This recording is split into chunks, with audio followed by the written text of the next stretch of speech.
দোয়া করতে জানা এটার জন্য কোনো আপনার মাস্টার্স করতে হয় না। দোয়ার উপরে আপনাকে পিএইচডি করতে হবে না, খুব সিম্পল বিষয়, এখনই শিখে নেন। দোয়ার জন্য আদব হলো যে আপনি আল্লাহর কাছে দোয়া করতে গিয়ে প্রথমে আল্লাহর প্রশংসা করবেন। আল্লাহ, আপনার অনেক নিয়ামত আমি ভোগ করছি, আপনি আমাকে অনেক নিয়ামত দিয়েছেন। স্বীকৃতি দেওয়া যে আল্লাহ আমি সুস্থ, অনেকে সুস্থ না। আল্লাহ আমি পঙ্গু না, অনেকে পঙ্গু। আল্লাহ আমাকে আপনি কত কিছু দিয়েছেন যেটা অনেককে দেন নাই। আমার চোখ দুটো ভালো, আমার অনেক নিয়ামত আমি আপনার ভোগ করছি। আল্লাহ, আমি আপনার নিয়ামতের শুকরিয়া আদায় করছি, স্বীকৃতি দিচ্ছি, কৃতজ্ঞতা আদায় করছি। হে আল্লাহ, আপনার রাসূলের প্রতি আপনি রহমত নাজিল করেন। আপনি যদি লম্বা চড়া বিস্তারিত না বলতে পারেন, আপনি সূরা ফাতিহাটা পড়েন, আলহামদুলিল্লাহ রাব্বিল, আল্লাহর প্রশংসা সেখানে হয়ে গেছে, আলহামদুলিল্লাহ রাব্বিল আলামিন পড়েন, দুরূদ শরীফ পড়েন, বাস। এরপরে আপনি এবার বলেন আল্লাহ আপনি আমাকে মাফ করে দেন। আল্লাহ আমার বাবা চলে গেছেন, তাকে মাফ করে দেন। আল্লাহ আমার মা দুনিয়া থেকে চলে গেছেন, তাকে মাফ করে দেন। ভাইরা আমার, আসল কথা হলো আমরা সেই ব্যথাটাই অনুভব করি না। আপনার মৃত আত্মীয় স্বজনের জন্য যদি আপনার সেই ফিলিংস কাজ করতো তো চোখের পানি ফেল ফেল ফেল করে আসতো। আপনি যদি আল্লাহর কাছে কোনো কিছু মায়ের পেঁচ দিয়া অর্থাৎ সুন্দর করে সাজায়া গোছায়া বলতে নাও পারেন, আপনি নিশ্চিত থাকেন শুধু চোখের পানিটা যদি আপনি ফেলেন, চোখের পানিও আসে না, শুধু কান্নার ভান করে আপনি যদি আল্লাহর দিকে হাত তুলে আপনি যদি সময় কাটান এবং কিছু বলার চেষ্টা করেন, আল্লাহ রাব্বুল আলামিন আপনার দিলের ভাষাও পড়তে পারেন। আল্লাহ তাআলা আলিমুম বিযাতিস সুদূর, তিনি বান্দার মনের খবর কি সেটাও জানেন। আল্লাহর কাছে গোপন বলতে কোনো কিছু। অতএব ভাইরা আমার, আমরা দোয়া করতে জানি না, এই অজুহাতে সারা জীবন দোয়া থেকে মাহরুম থাকা চলবে? আমরা কয়জন মানুষ আছি যে জীবনে 10টা মিনিট আল্লাহর কাছে দুহাত তুলে চোখের পানি চেয়েছে? আমাদের বলার অভ্যাসই নাই। বাংলাদেশের মানুষ দোয়া করতেই জানে না। আর আমরাও এক শ্রেণী হুজুর আছি, আপনাদেরকে দোয়া শিখাই না। কারণ যে কোন দোস্তর কথা শুনেছি, এক দোস্ত প্রতিদিন তার দোস্তরে মাছ খাওয়ায়।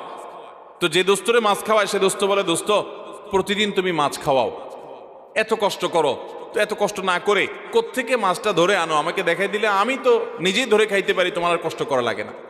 দোস্ত বলে, না সেটা তো করা যাবে না, তোমাকে আমার পিস পিস ঘুরাইতে হবে। যদি তোমার দেখাই দেই তাহলে তো তুমি আর আমাকে কেয়ার করবা না, থোড়াই কেয়ার করবা। অনেক আলেম ওলামা আছেন যারা আলহামদুলিল্লাহ মানুষকে দোয়া শিখান, তাসবিহ শিখান, কিন্তু দুঃখজনক যে আমরা অনেকে আবার আছি যে আমাদের মুসল্লিদেরকে আমরা দোয়া শিখাতে পারি নাই। এটা আমাদের অপারগতা, আমরা স্বীকার করছি। আপনাদের শেখানো উচিত, আর আপনাদেরও শেখা উচিত। কতকাল আপনি হুজুর দিকে চায়ে থাকবেন? বাংলাদেশে মানুষকে দেখা যায় ঘর উদ্বোধন করবে, হুজুর লাগবে। গাড়ি কিনছে নতুন ট্রাক, দোয়া করতে হুজুর লাগবে। ছেলের খাতনা করাইছে, হুজুর লাগবে। বাপ মারা গেছে, হুজুর লাগবে। প্রতিটা কাজে হুজুর।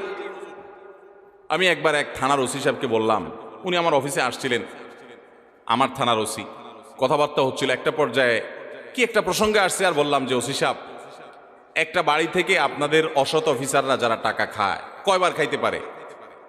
যদি ভায়োলেশন করে একবার ঘুষ দিলে আপনারা খুশি হয়ে যান, ঠিক আছে ভাই একবার দিছো, এবার তুমি করো, আমি দেখতেছি। যারা অসৎ তারা করে, সবাই না। কিন্তু একজন মানুষ যখন বাড়ি করে তখন কিন্তু এই দোয়ার যে আনুষ্ঠানিকতা আছে, এই আনুষ্ঠানিকতার মাধ্যমে এলাকার হুজুর কিন্তু কয়েক দফায় টাকা পায়। কিভাবে? আমি দেখেছি যে অনেক ইমাম সাহেবদেরকে দিয়া প্রথম কোপ দেওয়ায়, যে বহুতল ভবন হবে এখানে, হুজুর প্রথম কোপটা আপনি দেন, তাহলে হুজুর সেখানে একটা টাকা পাইল। একবার হইল নি? এরপরে যখন ছাদ ঢালাই হয়, সেন্টারিং হয়ে গেছে, যখন ছাদ ঢালাই হবে, আবার হুজুরে ডাকে, হুজুর আপনি একটু দোয়া করে দেন যেন ভাঙা না পড়ে। দ্বিতীয় দফা হইল নি? এরপরে ছাদ ঢালাই হওয়ার পরে বিল্ডিং যখন কমপ্লিট হয়ে যায়, এবার প্রতিটা ফ্ল্যাটের মালিকরা আলাদা আলাদা করে দোয়ার আয়োজন করে, আবার হুজুর দোয়া পায়। তো একটা বিল্ডিংয়ে যদি 10 জন মালিক থাকে, যার যার ফ্ল্যাটে উঠতে আবার 10 বার দোয়া পায়, তাহলে 10 বার 10 জনের মাটির কোবে একবার 11 বার, ছাদে সেন্টারিং এর সময় একবার 12 বার, আর কমপ্লিট হওয়ার পরে একবার 13 বার। এরকম 13 বার, 14 বার, 15 বার, 5 বার, 10 বার পর্যন্ত একজন হুজুর টাকা পায়। ওসি সাহেব আমার কথা শুনে ফেল করে চেয়ে রয়েছে। যাই হোক, এখানে আবার মিলাচ্ছি না আমি যে ঘুষের সাথে এখানে হুজুরদের টাকা দেওয়া। দুনিয়াবি কাজ, দুনিয়াবি যে কোনো বিষয় হুজুররা যদি করেন সেটা বিনিময় দিলে সেটা জায়েজ আছে। কিন্তু আমি বলছি যে আপনি নিজের দোয়া নিজে করতে শিখেন। আপনি সব কিছু হুজুরের দিকে চেয়ে আছেন কেন? বাংলাদেশে মানুষ দোয়া করতে জানে। মসজিদে নামাজের পরে সম্মিলিত মোনাজাত যেসব মসজিদে চালু আছে তারা করে, বেশিরভাগ মসজিদে চালু আছে বাংলাদেশ। আপনারা দেখবেন যে কোনো ব্যক্তি হয়তো নামাজের পরে জিকির আসকার তাসবিহ যেগুলো মাসনুন ওজিফা আছে সেগুলো করতেছে, এদিকে ইমাম সব হাত তুলছে। তো কেউ যদি ওই টাইমে একটু জিকির আসকার করে তো আশপাশ থেকে দেখবে মানুষ এভাবে গুতা মারে। খেয়াল করছেন? এর মানে কি? এর মানে হলো হুজুর হাত তুলছে, তুমি বসে আছো কেন এখনো? আচ্ছা, এরপরে হুজুরের মনে করেন আজকে 4-5টা জিনিস চাওয়ার দরকার, আল্লাহ কাছে চাই ফেলছে, আল্লাহ আমাকে মাফ করে দিয়েন, নেক আমলের তৌফিক দিয়েন, হেদায়েত দান করে দিয়েন, কমন কিছু কথা চাইছে। আজকে হুজুরের কোনো অসুবিধা নাই, হুজুরের পরে দোয়া শেষ করে দিছে। আরেকজন মানুষ দোয়া করতে করতে তিনি আজকে তার নতুন কিছু সমস্যা যোগ হয়েছে, আজকে পেটে ব্যথা আছে, দোয়া করছে আল্লাহ আমার পেটে ব্যথাটা ভালো করে দেন। তার বউর একটু অসুবিধা আছে, এটা দোয়া করতেছে। এদিকে হুজুরের দোয়া তো শেষ। যদি হুজুরের দোয়া শেষ হওয়ার পরে আবারও কিছু সময় দোয়া করে, তাও দেখবেন আশপাশ থেকে কিছু মানুষের গুতা মারে। এর মানে কি? হুজুরের দোয়া শেষ, তুমি কি করো? তার মানে ওই যে রেডিমেড দোয়ার বাইরে দোয়া আমাদের দেশে মানুষ করতে জানে। ভাইরা আমার, খুব আফসোসের সাথে কথাগুলো বলা। আমরা দোয়া করা শিখবো তো ইনশাআল্লাহ। দোয়া না করার জন্য ইবলিস আমাদেরকে একটা যুক্তি দিচ্ছে, সেই যুক্তিটা শুনেন। সেই যুক্তিটা হলো, প্রথমটা তো এটা যে আমরা দোয়া করতে জানি না, তো আমি শিখাই দিলাম দোয়া করবেন কেমনে। সূরা ফাতিহা পড়বেন, দুরূদ শরীফ পড়বেন, দোয়া শুরু করবেন, ব্যাস। বাংলা আল্লাহ প্রশংসা করে দুরূদ শরীফ নবীর জন্য করে পাঠ করে এরপর তো আল্লাহর কাছে মনের চাওয়াগুলো পেশ করবেন। নবী করিম সাল্লাল্লাহু আলাইহি সাল্লাম বলেছেন, হারাম কোনো কাজের এবং আত্মীয়তার বন্ধন ছিন্ন করার জন্য যদি কেউ দোয়া না করে, বান্দার দোয়া কবুল হবেই হবে যদি সে সঠিকভাবে দোয়া করে, অন্তর থেকে দোয়া করে। কারণ গাফেল অন্তর দোয়া আল্লাহ তাআলা কবুল করেন না। আপনার মায়ের পেঁয়াজ দরকার নাই, আপনি কোনো কথা বলতে জানেন না, ভাই যে বোবা, তারও তো মনের চাওয়া আছে, আছে না নাই? তো আল্লাহ তাআলা তার মনের চাওয়া বুঝেন না? আল্লাহ রাব্বুল আলামিন সব কিছু টের পান। অতএব আপনি অনেক সাজানো গোছানো কথা বলতে পারছেন না, কোনো দরকার নাই। আপনি যা পারেন তা বলেন, কিছু বলতে পারছেন না, শুধু চোখের পানি বলেন এবং মনের আকুতিগুলো মনে মনে বলেন, আল্লাহ তাআলা সেটা পর্যন্ত শুনতে পান। দোয়া করবো তো ইনশাআল্লাহ। দোয়া না করার জন্য ইবলিস আমাদেরকে দ্বিতীয় যে জিনিসটা শিখায় সেটা কি জানেন? বলে যে আমরা তো গুনাহগার মানুষ, আমাদের দোয়া কি আর কবুল হবে? এত পাপ করি, এত অপরাধ করি, ওনারা হুজুর মানুষ, কত আমল করেন, ওনাদের দোয়াই তো কবুল হবে, আমার দোয়া কি কবুল হবে? এটা হলো ইবলিসের সবচেয়ে বড় শয়তানি, যে আমরা গুনাহগার মানুষ, আমাদের দোয়া কি কবুল? এই ষড়যন্ত্র শয়তানের, এটা দূর করার জন্য একটা বিশেষ একটা দৃষ্টান্ত আমি পেশ করতে চাই। সেটা হলো, আল্লাহ রাব্বুল আলামিন যখন আদম আলাইহিস সালামকে সৃষ্টি করার পর সকল ফেরেশতাকে, ইবলিসও তাদের মধ্যে শামিল ছিলেন, ইবাদত করতে করতে তাদের পর্যায়ে চলে গেছেন, তার দলভুক্ত হয়ে গেছেন। সে সহ সবাইকে যখন আল্লাহ রাব্বুল আলামিন সিজদা করতে নির্দেশ করলেন, সবাই সিজদা করলো, ইবলিস সিজদা করলো না। কেন সিজদা করলো না? আবা ওয়াস্তাকবারা ওয়া কানা মিনাল কাফিরিন। সে অস্বীকার করছে। আল্লাহর সামনে সরাসরি আল্লাহর নির্দেশকে অস্বীকার করা, ডিনাই করা, এটা তো বিদ্রোহ করার শামিল। এটা সাধারণ কুফরি না, এটা বিদ্রোহ। আপনি আপনার আব্বার একটা কথা শুনলেন না, এটা তার অগোচরে শুনলেন না, এটা একটা জিনিস। কিন্তু সামনাসামনি আপনাকে বললো এটা কর, আপনি বললেন না আমি করব না, এটা আরেক জিনিস। কিন্তু এটা কিন্তু রীতিমতো বেয়াদবি এবং বিদ্রোহ। ইবলিস সেই কাজটা করছে।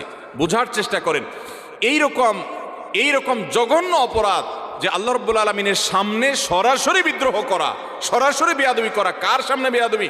কোনো প্রধানমন্ত্রী প্রেসিডেন্টের সামনে না, যাদের সামনে বেয়াদবি করলে কল্লা উড়ে যাবে। স্বয়ং সৃষ্টিকর্তার সামনে বেয়াদবি। প্রধানমন্ত্রী এবং প্রেসিডেন্ট তো পরের কথা, দুনিয়ার সকল প্রধানমন্ত্রী প্রেসিডেন্টের বানানেওয়ালা রব, তার সামনে বেয়াদবি করছে কে? ইবলিস। বোঝার চেষ্টা করেন, পরিস্থিতিটা বোঝার চেষ্টা করেন। ওই টাইমে আল্লাহ রাব্বুল আলামিনের রাগান্বিত হওয়ার কথা কি কথা না? আল্লাহর নাফরমানি যত মানুষ, যত সৃষ্টি যতভাবে করুক, ইবলিসের চাইতে এইরকম বেয়াদবি নাফরমানি আল্লাহ সৃষ্টি জগতে কেউ করেও নাই, কিয়ামত পর্যন্ত কেউ করবেও না। এইরকম নাফরমানি করেছে, আবা ওয়াস্তাকবার, অহমিকা করেছে, দম্ভ করেছে আল্লাহর সামনে দম্ভ। ভাইরা আমার, সিচুয়েশনটা বুঝলেন তো যে পরিস্থিতি কি? মজার বিষয় হলো, এইরকম আল্লাহর রাগের সময় পর্যন্ত ইবলিস কিন্তু আল্লাহকে খুব ভালো করে চিনত। কারণ কাছাকাছি থেকে ফেরেশতাদের মধ্যে ইবাদতবন্দি করছে। আল্লাহর রহমত যে তার গোস্সার উপরে গালিব থাকে, সাবাকাত রহমতি আলা গাদাবি, অর্থাৎ হাদিসে কুদসিতে আছে, আল্লাহ তাআলা বলেছেন যে আমার রাগ এবং ক্রোধের উপরে আমার রহমতটা বিজয়ী হয়েছে। ইবলিস সেটা জানতো। এই জন্য ওই রাগের সময় বেয়াদবি করেছে। ওই সময়টাতে হুট করে ইবলিস একটা দোয়া করে বসলো আল্লাহর সামনে। খেয়াল করেন কি দোয়া করছে? রব্বি ফাংজিরনি ইলা ইয়াউমি ইউবআসুন। আল্লাহ, আমাকে আপনি সুযোগ দেন, আল্লাহ যখন বললেন ফখরুজ মিনহা ফাইন্নাকা রাজিম, যাও বের হও জান্নাত থেকে, তুমি বিতাড়িত, তোমাকে তাড়িয়ে দেওয়া হলো। ওই টাইমে আল্লাহ তাআলা রাগ হয়ে বের করে দিয়েছেন। ভয়ে তো এই টাইমে আল্লাহর কাছে কিছু বলার কথা না, কিন্তু ইবলিস ওই টাইমে আল্লাহর কাছে দোয়া করে বসছে। কি দোয়া? আল্লাহ আমাকে কিয়ামত পর্যন্ত কি দেন? হায়াত দেন, আর শয়তানি করার সুযোগটা দেন। যে আদমের কারণে আমার জান্নাত থেকে বের হতে হলো, এ আদমের সন্তানদের প্রত্যেকটা মানুষকে আমি পথহারা করে ছাড়বো। এই জন্য একটা জিনিস খেয়াল করেন, নামাজ পড়তে আরাম লাগে না কষ্ট লাগে? তাহলে তো সব ফেরেশতা, এরা কিসের ওয়াজ টোয়াজ করবো, আর দরকার আছে এখানে কোনো? এগুলো সব সাক্ষাৎ ফেরেশতা। আমার তো কষ্ট হয়, ফজর নামাজে উঠতে কষ্ট হয় না আপনাদের? আপনাদের তো আরাম লাগে বলতেছেন। শরীরটা একটু মেজমেজ করে না? অলসলের ভাব আসে না? আপনার তো আসে না, মাশাআল্লাহ। তো সাক্ষাৎ বুজুর্গ সব। আচ্ছা ভাই, আমাদের ভালো কাজ করতে কষ্ট লাগে, আচ্ছা খারাপ কাজ করতে কষ্ট লাগে? জেনার দিকে মানুষের মন আকৃষ্ট হয় কি হয় না? হারাম উপার্জনের দিকে মন টানে কি টানে না? 2 নম্বর কাজ দিকে মন টানে কি টানে না? কিন্তু ভালো কোনো কাজ দিকে তো মন টানে না। কাহিনী কি? এখানে কেউ একজন কাজ করছে, পেছনে নেপথ্যের মহা শত্রু আছে যে পেছন থেকে কাজ করছে, তার নাম কি? ইবলিস। এবং এ বিষয়ে আমি কথা বললে কয়েক ঘন্টা কথা বলতে হবে। ইবলিস কিভাবে ইবলিসই করে, কোরআনে আপনারা একটা জিনিস লক্ষ্য করবেন, যেখানে শয়তানের আলোচনা আসছে সেখানে আল্লাহ তাআলা একটা শব্দ ব্যবহার করেছেন, আদু ও মুবিন। শয়তান তোমাদের শত্রু। কিরকম শত্রু? প্রকাশ্য শত্রু। শয়তান দেখছেন কোনোদিন আপনারা? আল্লাহ বলছেন প্রকাশ্য শত্রু। এক জায়গা না, যেখানেই শয়তানরে বলছেন শত্রু, সেখানে আল্লাহ বলছেন প্রকাশ্য শত্রু। গোপন শত্রু বলেন না আল্লাহ তাআলা। কাহিনী কি? এই জন্য বললাম যে শয়তান নিয়ে কথা বলতে কয়েক ঘন্টা বলতে হবে। শয়তান নিয়ে আমার একটা আলোচনা করার পরিকল্পনা আছে, রেডি করে রেখেছি, কোন এক জায়গায় আমি বলবো। আজকে সেটা নিয়ে আলোচনা ইস্যু না, মূল ইস্যুতে আবার ফিরে আসি। শয়তান যখন আল্লাহ তাআলার এরকম রাগের সময়, ফখরুজ মিনহা উখরুজ মিনহা ফাইন্নাকা রাজিম, বের হও জান্নাত থেকে, তোমাকে তাড়িয়ে দেওয়া হলো। রাগের মুহূর্তে আল্লাহ বাইর করে দিলেন। আমাদেরকে কি এরকম রাগের মুহূর্তে বের করে দিলে আমরা আবার তার কাছে কিছু চাইতে যাবো? যে এখন তো থাপ্পড় খাবো কিছু চাইলে, চাওয়ার সময় হলো রাগের মুহূর্ত। ইবলিস ওই টাইমে আল্লাহর কাছে বলছে, আল্লাহ শয়তানি করতে চাই। এই মানুষ যাদের কারণে আমার জান্নাত থেকে বের হতে হলো, লা কউদান্না লাহুম সিরাতাকাল মুস্তাকিম। আল্লাহ আপনার সিরাতে মুস্তাকিমের প্রতিটি মোড়ে মোড়ে আমি বসবো। লা কউদান্না, আরবি গ্রামারের ছাত্ররা বলতে পারবেন, লামে তাকিদ নুনে তাকিদ সাকিলা। অবশ্যই আমি আপনার পথে আসার জন্য যে সিরাত মুস্তাকিম, ওই সিরাতুল মুস্তাকিমের রাস্তায় আমি বসবো। বসে আমি তাদেরকে গোমরাহ করব। গোমরাহ যে করবে সেখানেও বলেছে লা উগওয়িয়ান্নাহুম আজমাইন, আমি আপনার এই আদম সন্তান প্রত্যেকটাকে পথহারা করে ছাড়বো। ওই যে নামাজ পড়তে তার ভালো লাগবে না, খারাপটা করাবো তারে দিয়া, মন্দটা করাবো। ইবলিস সে ইবলিসই করবে। আল্লাহর কাছ থেকে এই সমস্ত পারমিশন চাচ্ছে, আপনি বুঝেন।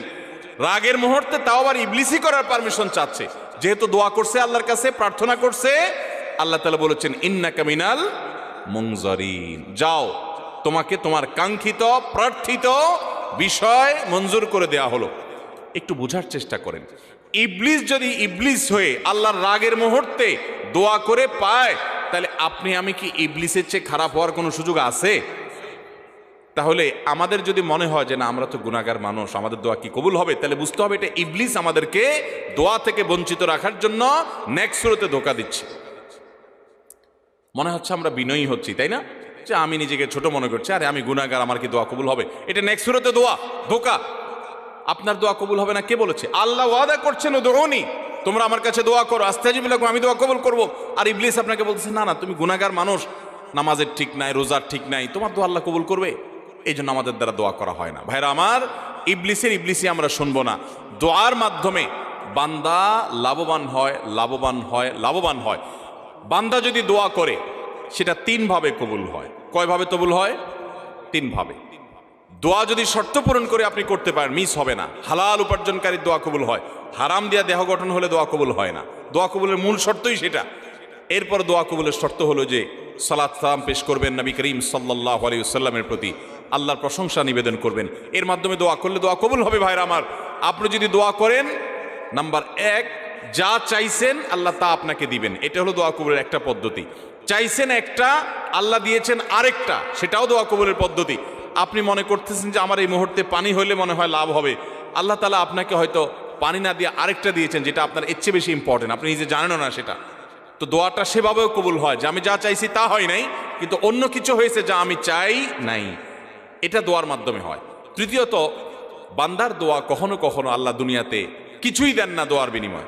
আল্লাহর কাছে চাইছে আল্লাহ এটা দেন, আল্লাহ দেয় নাই, কিন্তু আখিরাতে আল্লাহ তাআলা তার জন্য সওয়াব রেখে দিয়েছেন, কারণ দোয়া বান্দার বৃথা যায় না। কোন কোন হাদিস থেকে আমরা জানি কিয়ামতের ময়দানে মানুষ কিছু সওয়াব দেখে বলবে এই আমলগুলো তো আমি করি না, এগুলো